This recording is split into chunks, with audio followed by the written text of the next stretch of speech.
Si Pangulong Bongbong Marcos daw ang dapat sisihin sa mababang boto na nakuha sa Mindanao ng kanyang mga kandidato ayon kay Vice President Sara Duterte. Sabi naman ng Pangulo, hindi na ito ang tamang panahon para pag-usapan pa ang politika. Unang balita si JP Soriano.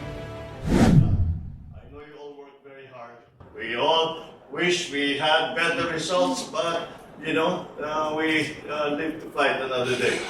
Pahayag ito ni Pangulong Bongbong Marcos sa party ng Alyansa para sa Bagong Pilipinas. Kasunod yan ng resulta ng eleksyon kung saan kalahati o 6 lang mula sa mga kandidato ng administrasyon ang nakapasok sa Senado. Kabilang sina re-elected Senator Pia Cayetano at Lito Lapid at Senator-elect Erwin Tulfo, Ping Lacson at Tito Soto.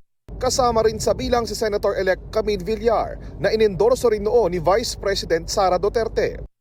Sa datos ng COMELEC, base sa mga boto mula sa Mindanao, nakapasok sa top 12 ang 12 kandidatong suportado ng mga Duterte.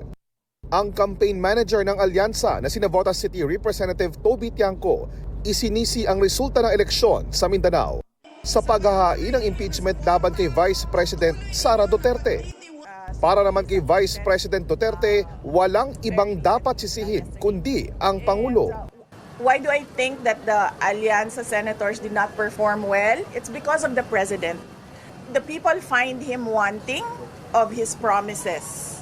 And the people expect more from the president, particularly with regard to his work for our country. Sinusubukan pa naming makuna ng pahayag ang Malacanang kaugnay nito.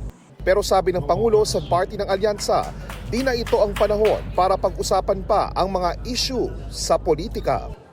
It's time to put all of the issues that were raised during election and only talk about not political issues, but developmental issues, healthcare issues, education issues, agricultural issues, food supply issues, all of these things.